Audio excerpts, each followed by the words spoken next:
Hi guys, Adam here from Mesotonic. I'm going to go through a full audio demonstration on a pedalboard. This is going to be part one, so we're just going to concentrate on the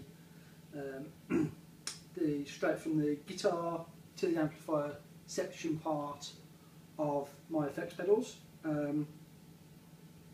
The cabinet I'm using for today is my Ashdown Fallen Angel 4x12 cabinet that's loaded with Celestion Rocket 50 speakers, and the head I'm using is a Hayden Peacemaker 60 head, and the only thing that's running in the effects loop is my Strymon timeline on your top right as you are looking at it. The guitar I'm using is my Skylark Skytone electric guitar. It has a humbucker that is on a chord tap as well, on a push-pull pot on the tone knob, and it also has a single coil in the neck with raised poles, staggered poles should I say, on that as well, just to help even it out and make things a bit more sort of smoother with that as well. Right, so my basic clean tone does include a slight delay from the timeline, and also the compressor is on, and the custom audio electronics line boost driver is also on, and here's my basic clean tone.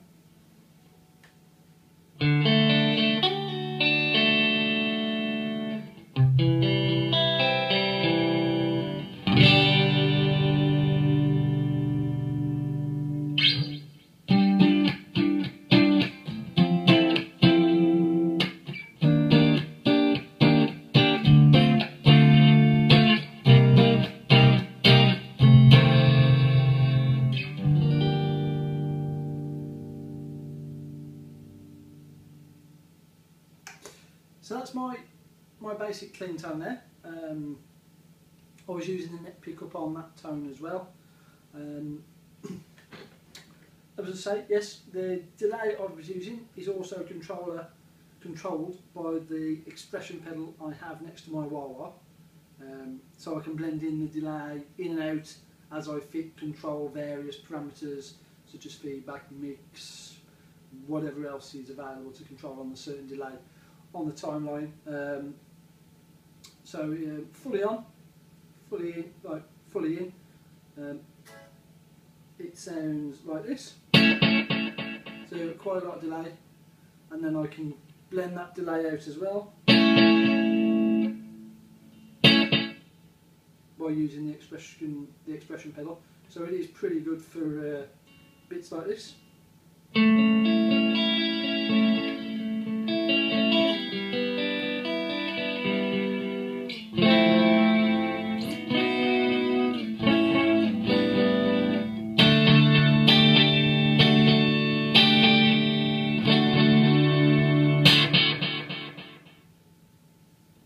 So yeah, you can do sort of quite a lot with using the expression pedal, but I like mine just as a basic sort of one, just so it's just there,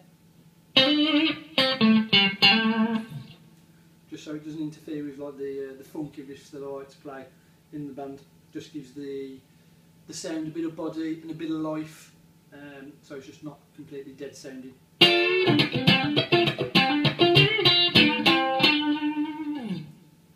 Cool. Okay, next in line is my Jim Dunlop Crybaby wah-wah, the original sort of type one. It's the second one I've had since owning any type of pedal. And the first one I had was about 14. I think it lasted sort of like 12 years before I had to get a new one. So this is the new one. I love wah-wah pedals, great for funk playing, great for any type of band really, to be honest, but gives that sort of funk edge to the sound that we do in the band. Unfortunately, I have a bit of a squeaky wah-wah,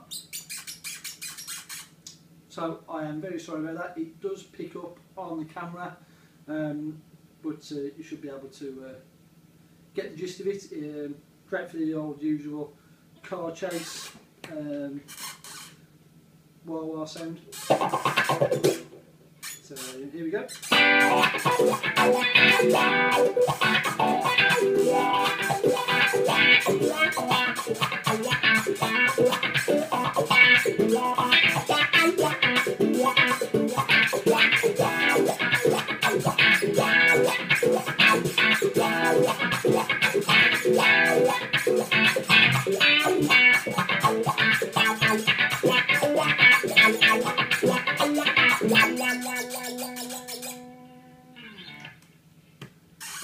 Once again, I do apologise for the squeak on the wah-wah, but hey, it's a great pedal, I love it, and you don't really hear the squeak when you're playing live anyway, so that's my excuse for it.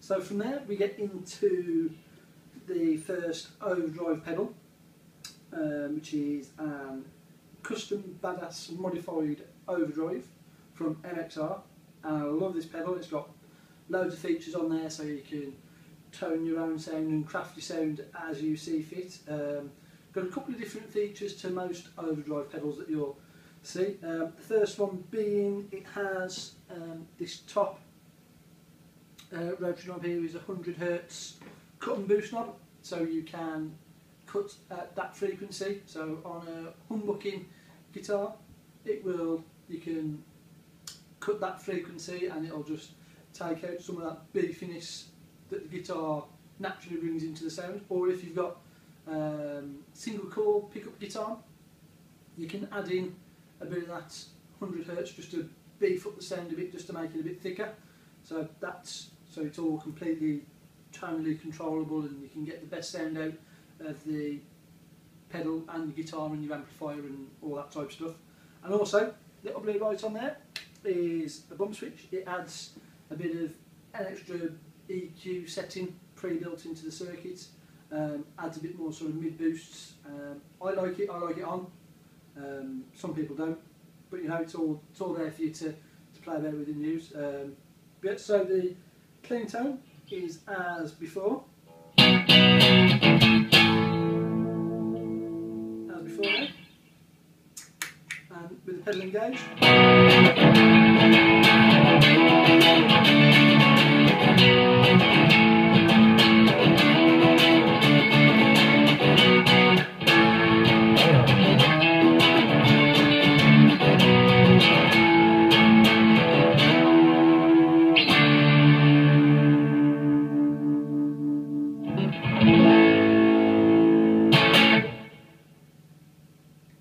Great sounding overdrive pedal. I will just show you quickly what it sounds like without the bump switch, so you can hear what that sounds like, and then I'll engage it again on the same riff as well.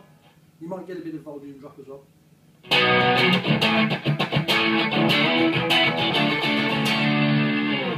then with it back in.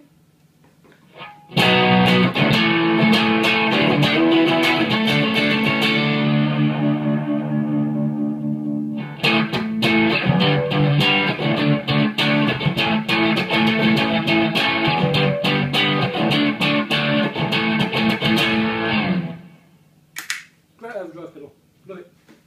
Okay, so from there, next we go into the MXR Custom Badass 78 Distortion.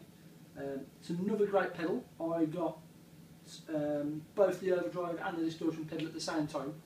The distortion pedal obviously is more of a high gain than the overdrive is, but you can stack the two together to create a lead tone from a rhythm crunch tone, and vice versa, or just make up your own sort of tone with stacking the two pedals together. It's great for doing both of those.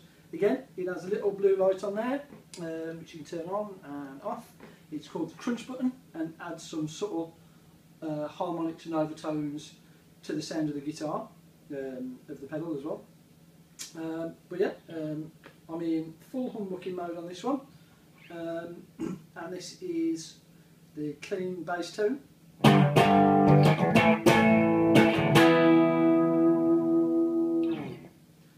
And with the pedal engaged.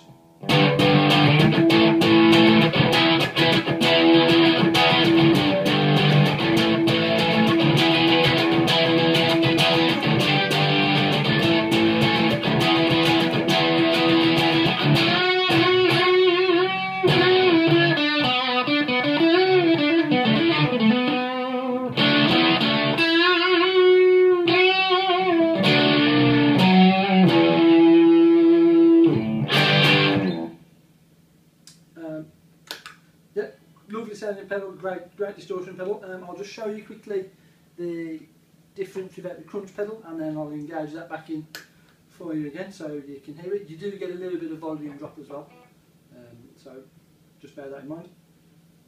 Same riff again.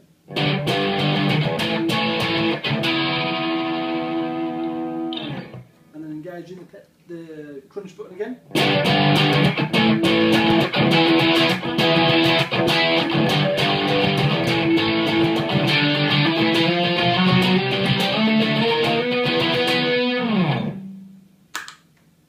Lots of fun, great pedal.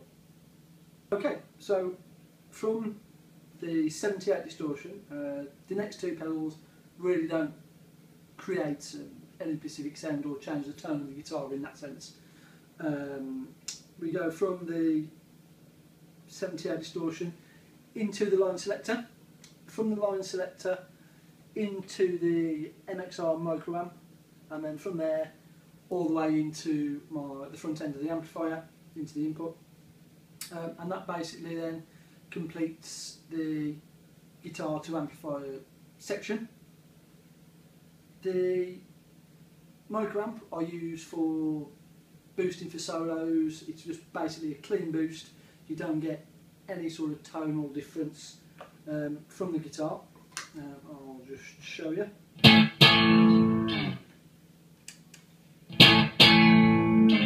It's just louder, just helps pump up the sound so we can make things stick out if we want to.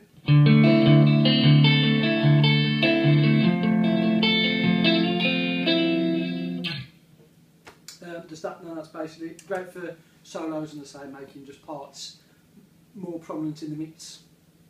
That's it.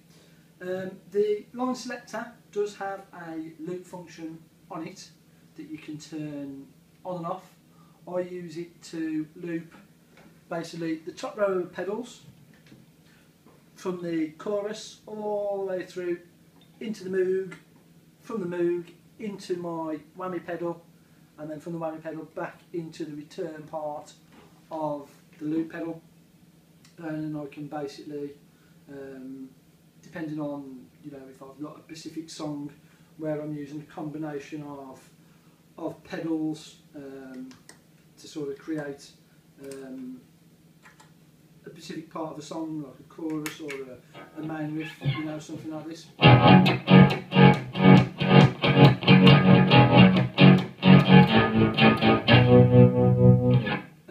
If I then go into like the verse part of it, I can then turn that off.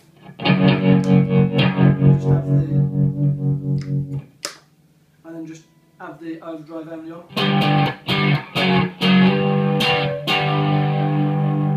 And then when it's time to kick back into the heavy part of the song, add the other loop back in.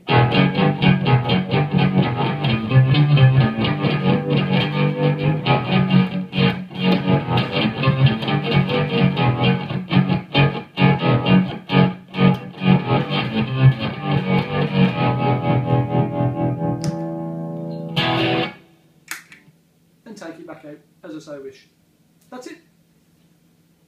Please come back for part 2.